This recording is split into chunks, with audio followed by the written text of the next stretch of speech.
Bonjour tout le monde, Simon Leclerc ici, je reviens vous voir pour une nouvelle capsule à l'approche de Pâques.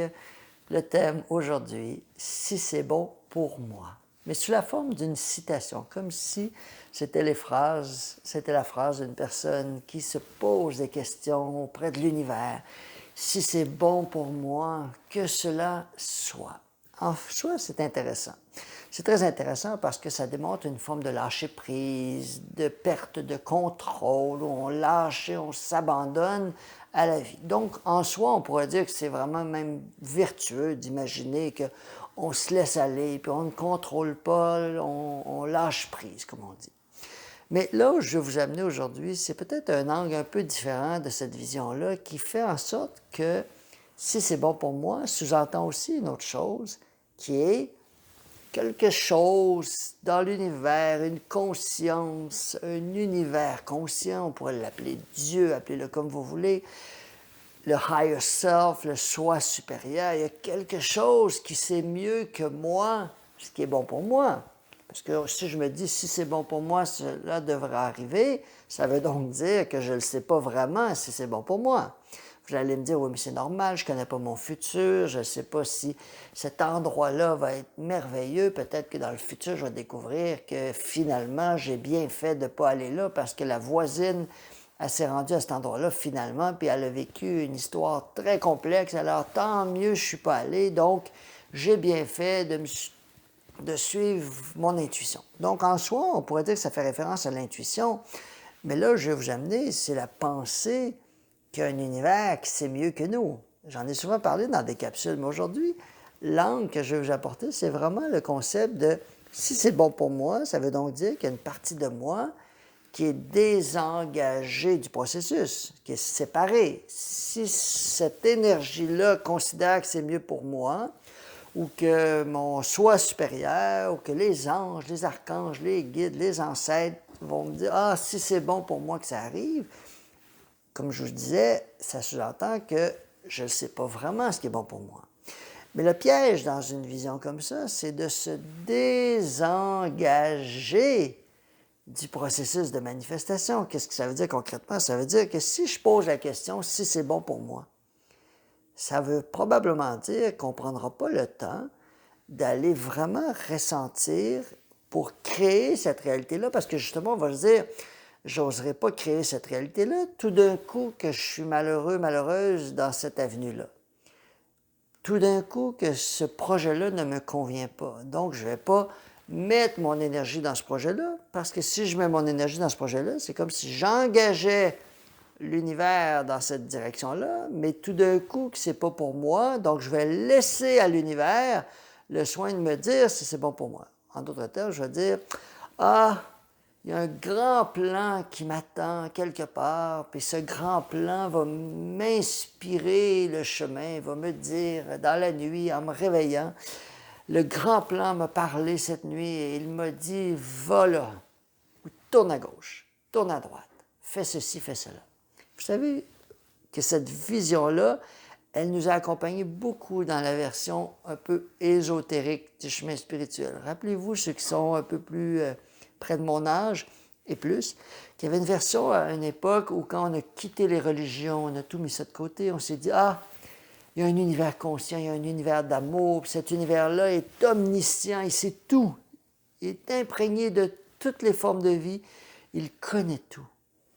Donc, c'est tentant, en face d'un univers qui connaît tout, de lui confier les clés de notre destinée, de dire, bon, ben, toi, l'univers qui connaît tout, dis-moi où je dois aller. Mais vous comprenez, et c'est vraiment là que je veux vous amener aujourd'hui, que ce processus-là ne peut pas se faire sans nous. On est les acteurs de la pièce de théâtre, donc on ne peut pas faire en sorte que la pièce se joue avec nous dans les coulisses ou dans les gradins. On est des acteurs. Mais en même temps, le piège, c'est d'imaginer qu'on doit tout faire. Et c'est justement pour ça. Donc, ça part d'une forme de distorsion parce qu'on se dit, oui, mais c'est pas à moi, j'ai confiance. Donc, j'ai confiance que l'univers s'en occupe. Bien sûr, si je crée un nouveau projet puis que je n'ai pas encore les détails, bien sûr, je vais m'attendre qu'il y ait des inspirations, des synchronicités, Je croise quelqu'un dans la rue qui me donne une phrase, qui dit « Ah, c'est drôle, ça résonne en moi, je vais vérifier sur Internet. » Tout d'un coup, je découvre un autre univers, ça m'amène à rencontrer une personne qui semble avoir des affinités, je la contacte, cette personne, tout d'un coup, on se rencontre, ça ouvre un espace. Donc, voyez-vous, c'est comme ça que ça fonctionne. Mais ce processus-là ne peut pas se faire sans nous. Et la pensée qui dit « si c'est bon pour moi, suivez-moi bien », elle va suggérer que je vais d'abord vérifier si c'est bon pour moi, puis peut-être qu'ensuite, quand je serai certaine que c'est bon pour moi, je vais prendre le temps de le ressentir et de le créer. Voyez-vous, j'en parle souvent de la pensée ressentie. Il n'y a rien dans la matière qui peut prendre forme si je n'ai pas pris le temps d'abord de le créer. Bien sûr, vous allez dire, il y a plein de choses qui arrivent, oui, mais à ce moment-là, on est des touristes, on laisse la vie décider pour nous. Mais si on veut être dans une voie de maîtrise, on veut créer sa réalité. Et si on veut créer sa réalité, on veut le faire consciemment. On ne veut pas le faire juste inconsciemment comme une grande majorité de gens qui font juste réagir aux stimuli extérieurs et qui s'adaptent en cours de route. J'ai souvent parlé de l'astrologie, entre autres. Donc, je trouve ça intéressant de prendre une analogie sur l'astrologie parce que je disais, l'astrologie est intéressante parce qu'elle donne une influence. Je ne dis pas que c'est vrai ou que c'est faux, mais ceux qui y croient, on pourrait dire que les planètes, qui sont des êtres conscients, peuvent avoir une influence, au même titre qu'une odeur de cannelle dans une pièce va vous influencer dans la cuisine. Donc, on pourrait dire que ça amène une influence. Mais en même temps, c'est une influence. Ça ne veut pas dire qu'il faut suivre le chemin. Ça ne veut pas dire qu'il faut que je partir à une boulangerie parce que j'ai senti la cannelle, voyez-vous. Donc, cette influence-là ne veut pas dire qu'elle va avoir domination sur notre souveraineté. Donc, c'est pour ça que plus un être est souverain, moins la numérologie, l'astrologie et toutes ces voies-là qui sous-entendent qu'une prédestination vont avoir d'effet, tout simplement parce que notre souveraineté va être prioritaire. Ce n'est pas une question d'arrogance ou de supériorité ou de domination, c'est une question vraiment de souveraineté énergétique. C'est-à-dire que plus ma fréquence énergétique est assumée et vibrante, plus c'est elle qui va donner le tempo à la parade, si on veut, et non la parade qui va m'influencer. Donc, je reviens à ce que je vous partage aujourd'hui. Si on comprend à partir de cette sensation qu'on est déjà être souverain et que la pensée qui nous est inspirée de dire « Ah, j'ai envie d'un nouveau projet, d'une nouvelle expérience », ne peut pas débuter par « Si c'est bon pour moi, envoyez-moi un signe ».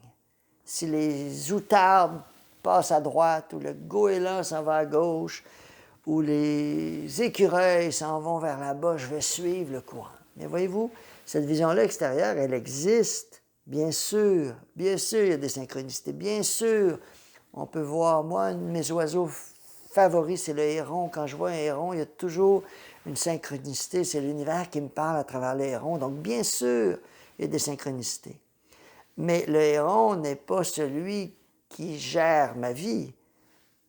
Cette vision-là de mon idéal part de l'intérieur, et une fois que j'ai vraiment placé à l'intérieur de moi cet idéal, là, je vais suivre le héron, je vais suivre l'inspiration. Mais ce n'est pas une inversion des rôles. Et pourquoi je vous dis ça? C'est parce qu'il y a beaucoup de gens qui se disent « Oui, mais tout d'un coup, je suis malheureux dans cette histoire-là. Donc, je ne sais pas si moi, je vais être bon, si moi, je vais être bien, si ça me convient. Donc, on va se dire « Je vais attendre un peu. » Tout d'un coup, quelqu'un d'autre a passé avant nous, est allé chercher l'opportunité ou est allé chercher le projet pour dire « Ah, c'est mon signe, c'était pas pour moi. » Peut-être, on peut le voir comme ça. Mais aussi, je me suis tellement pas investi de ma propre force vitale dans cette avenue-là que bien sûr, elle s'est désengagée, dépossédée de mon énergie. Une autre présence plus souveraine dans cette voie-là est arrivée et a pris la place. Bien sûr, on peut se dire « Ah, ben c'est mieux comme ça doit être un signe », mais en même temps, on peut aussi le voir comme un désengagement de ma propre créativité. Je ne parle pas de créativité dans le sens artistique, je parle de création, créer ma réalité. Donc, si on part du principe que l'univers, supposément, c'est mieux que nous, c'est vrai. C'est vrai dans le sens d'un futur présent. Qu'est-ce que l'intuition? L'intuition, c'est une partie de moi, du futur, qui revient me transmettre de l'information. On peut le voir comme une analogie, bien sûr. Je ne veux pas que vous preniez jamais mes enseignements au premier niveau, mais ce sont des analogies. Je vous partage ce qui résonne pour moi, puis en même temps, je ne dis pas c'est la vérité, mais c'est quand même ma vérité que je vous partage. Donc pour moi, l'intuition, c'est un futur qui a déjà vécu une expérience et qui revient me voir dans le passé pour me dire « Ah, finalement, c'était pas le fun.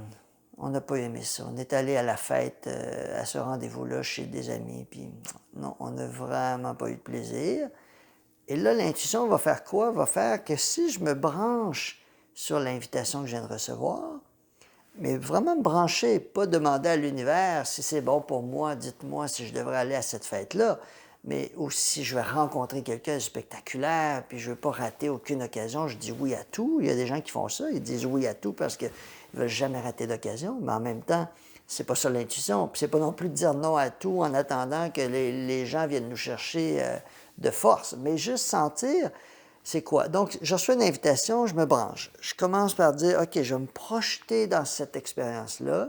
Je m'en vais dans l'énergie à cet endroit-là. Et parfois, on va recevoir même instantanément une sensation, mais des fois, ça va venir le lendemain.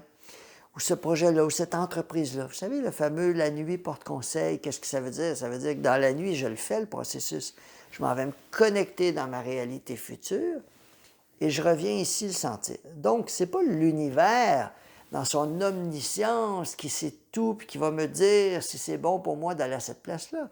C'est vraiment moi dans une version future, on pourrait dire dans une version déjà rendue, qui revient me dire finalement c'était vraiment agréable cette soirée-là ou cet endroit-là ou ce travail-là. C'était parfait, où j'ai tellement aimé cette maison-là que j'ai conservée pendant 10 ans. Puis là, je suis au début, puis là, je vais l'acheter la maison, j'hésite, je ne suis pas certain, est-ce que j'ai l'argent? Mais tout d'un coup, ça me dit oui, oui, oui. Bien, c'est quoi le samedi, oui, oui, oui? C'est que la partie du futur est allée le vivre, puis elle revient me le dire. Mais comment est-ce que cette partie-là peut exister? C'est toujours dans le présent, parce que le futur, c'est un présent parallèle. Donc, si dans le futur, je veux savoir si je vais être heureux et heureuse dans cette expérience-là, il faut qu'au présent, je m'y projette. Mais comment on fait ça? Pensée ressentie. Vous allez me dire, qu'est-ce qu'on fait avec ça? Ça veut dire qu'on se projette dans la réalité qu'on est en train de créer. On se voit déjà rendu, on en ressent les sensations. On s'ouvre à la gratitude d'avoir vécu cette expérience-là, qu'elle soit intéressante ou pas.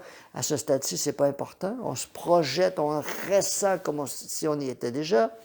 Et tout d'un coup, l'univers vient nous répondre, nous dire c'était vraiment une super expérience. Et là, tout d'un coup, on se réveille, on sort de notre état de création, et là, on dit, il faut que j'y aille. Parce qu'une partie de moi le sait.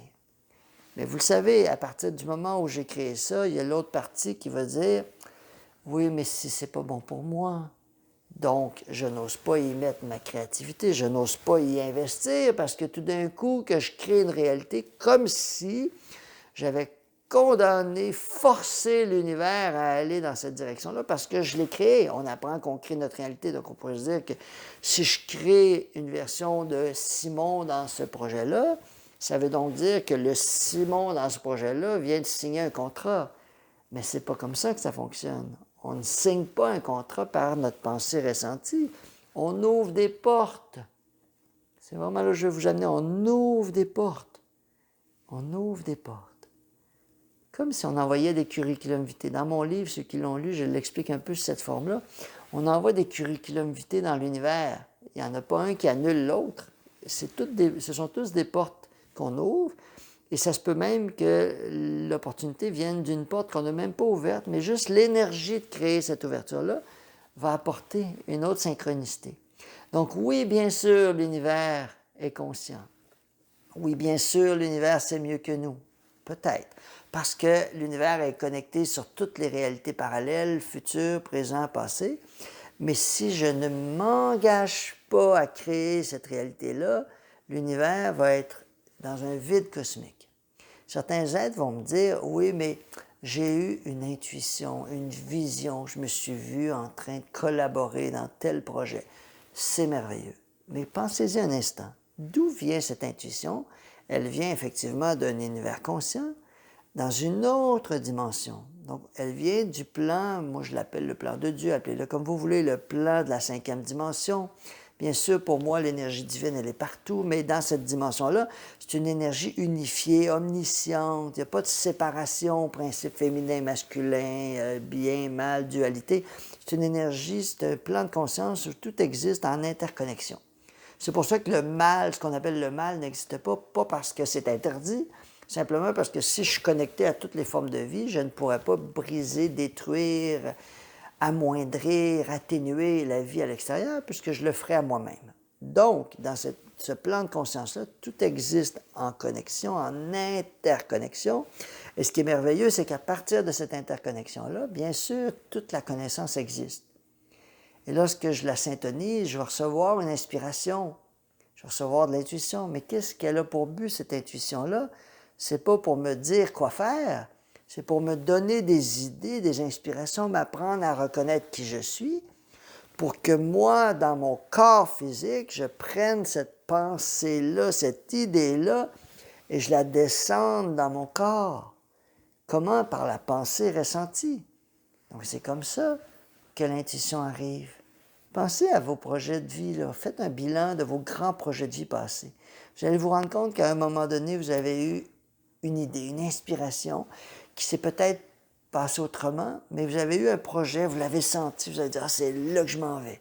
Je ne sais pas pourquoi, là, il faut que j'aille investiguer dans cette piste-là. » Tout d'un coup, ça vous amène ailleurs, ailleurs, ailleurs, puis tout d'un coup, vous êtes rendu dans quelque chose qui aujourd'hui est complètement différent de ce que vous aviez probablement imaginé à 20 ans, à 15 ans, à 10 ans.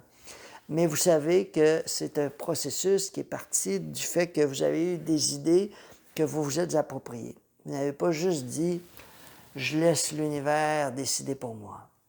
Et en même temps, bien sûr, l'univers est conscient, il y a un grand plan, si vous voulez bien l'imaginer, mais c'est quoi le grand plan? C'est pas de dire « dans le futur, tu feras ceci et tu ne feras pas cela ».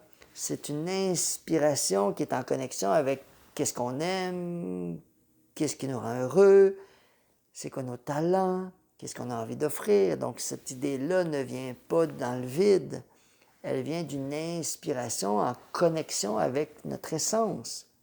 Et pour moi, c'est comme un moule à gâteau. Une fois que j'ai l'idée, je tiens le moule et je laisse l'univers le remplir. Donc, je ne sais pas si ça va être un gâteau comme j'aime, mais ça va être un gâteau peut-être encore mieux que celui que j'avais en tête, tout simplement parce que mon rôle, c'est de tenir le moule. C'est pas de le remplir. Mais je dois tenir le moule, sinon le gâteau, il n'y a pas de moule, il va tomber au sol, vous comprenez mon image? Mon rôle, c'est de prendre la pensée, de la ressentir et de la maintenir vivante. On dit que ça prend à peu près 20 secondes. C'est pas 8 heures, 20 secondes. Pensée ressentie, 20 secondes, je le tiens, je le ressens. Mais faites-le plus longtemps, faites-le quelques minutes. Mais l'idée, c'est juste de penser qu'à partir de déjà 20 secondes, il y a quelque chose qui commence à se densifier, à se densifier. Vous savez, vous pouvez croire ou non que le Maître Jésus avait la capacité de faire apparaître de la nourriture. Moi, dans toutes c'est pas une croyance, pour moi, c'est comme une conviction, je le sais, mais je n'essaierai pas de vous convaincre. Mais vous savez comment on fait ça? C'est pas en suppliant l'univers d'amener du pain ou de changer l'eau en vin, c'est par la pensée ressentie. Le Maître Jésus avait développé ses pouvoirs de manifestation tellement loin qu'il était capable de le faire. Et un petit clin d'œil à Pâques qui s'en vient, la renaissance, la résurrection. Maintenant, à partir du moment où on renaît, ce n'est pas une renaissance à quelque chose d'extérieur à nous, ce sera toujours une renaissance à une dimension plus vaste de notre être. Alors, je nous souhaite que ce passage, pas juste la Pâque, mais le passage qui nous conduit toujours de plus en plus proche de notre maîtrise, nous rappelle qu'on est responsable de créer notre réalité. On est responsable de tenir le moule. On n'a pas besoin de savoir exactement qu'est-ce qu'il va y avoir dans le moule. Et si on a peur que ce qu'on crée dans le moule ne nous convienne pas, on n'a pas besoin de craindre de créer cette réalité-là parce que justement, l'univers, dans sa bienveillance omnisciente, le sait que finalement, cette maison-là, à cet endroit-là, n'est pas ce qui me convient, parce que dans cette maison-là, je me suis vu heureux, merveilleusement heureux, puis finalement, je ne serai pas heureux parce qu'il y a 6 mois plus tard, un voisin qui va construire un palace, qui va faire du bruit avec des enfants tapageurs, qui vont faire des parties à tout bout de champ. Et dans cette création-là, ça ne conviendra pas, cette maison-là, parce que dans quelques mois, il y a des voisins qui vont me déranger et je vais le regretter. Mais parce que j'ai créé cette réalité-là dans laquelle je suis heureux dans cette maison-là, le moule de cette maison-là va s'en aller ailleurs, là où vraiment je vais avoir ce que je voulais. Dans une forme que je ne connais pas, qui est encore mieux que ce que j'aurais pu imaginer, mais qui correspond véritablement à mon idéal. Et je peux utiliser le prétexte de ce projet-là, de cette maison-là, de cette idée-là, pour ouvrir l'espace en sachant qu'à ce moment, l'univers va collaborer avec moi pour compléter. Vous savez, comme les enfants, quand on était jeunes au Québec, on faisait des tunnels, on se rencontrait d'un côté dans la neige, puis de l'autre côté. On se rejoint chacun de notre côté. Nous, on fait notre part, l'univers fait sa part. L'univers seul ne peut rien faire pour nous, et nous seuls, séparés de l'univers non plus. Mais quand je dis ne peut rien faire pour nous, comprenez-le dans le sens de l'enseignement d'aujourd'hui. L'univers seul ne prend pas des décisions pour nous, il ne nous dit pas « fais ça, fais pas ça ». Il nous envoie des inspirations pour qu'on puisse les enraciner dans notre corps, les ensemencer de notre force vitale, penser à un œuf fécondé pour les féconder nos idées de notre force vitale, et après on lâche prise. Et l'univers remplit le moule, et c'est ainsi qu'on crée, on est des êtres conscients. Donc, si c'est bon pour nous, je vais laisser l'univers le décider pour moi. On va essayer d'inverser ça en disant, parce que j'en ai envie, je vais prendre le temps de le créer intérieurement, en sachant que par la suite, je confie, je lâche prise et l'univers va remplir le moule parce que j'ai fait ma part. Et voilà où j'avais envie de vous amener aujourd'hui. Ça me fait toujours plaisir aussi, si vous avez envie de venir me voir dans les consultations individuelles. C'est vraiment un beau moment pour moi d'accompagner. C'est comme ça que je gagne ma vie. C'est aussi comme ça que j'éveille les êtres à certains angles morts. Des fois, les gens viennent me voir parce qu'ils ont tout essayé. Puis je leur dis toujours, c'est pas l'acharnement qui va vous amener à destination, c'est d'enlever la roche qui vous empêche d'avancer. Ça, c'est ma spécialité. Trouver l'angle mort. En quelques minutes, on arrive à trouver l'angle mort, on change l'énergie, on enlève l'obstacle et l'énergie se remet à circuler. Si vous avez des obstacles majeurs, des choses qui vous préoccupent, je vous invite à venir me voir. Ça va me faire vraiment plaisir de vous accueillir. Et bientôt aussi, je donne mon atelier « Redevenir souverain », un peu un clin d'œil avec « Redevenir complet », mais c'est vraiment plus en lien avec la relation avec la source, ma compréhension de cette relation-là, comment elle est si lié à notre évolution. Ce n'est pas quelque chose d'abstrait dans l'univers inconscient, c'est vraiment quelque chose qui participe à notre évolution. Si vous avez envie, j'en donne 2. Il y en a un bientôt en Zoom et il y en a un en mai, en présentiel, chez moi, dans mon salon. Alors, si vous avez envie, je vais vous donner des informations sur mon site Internet. Et si vous êtes sur mon infolette, vous allez les recevoir. Alors, je vous souhaite une très belle journée et au plaisir.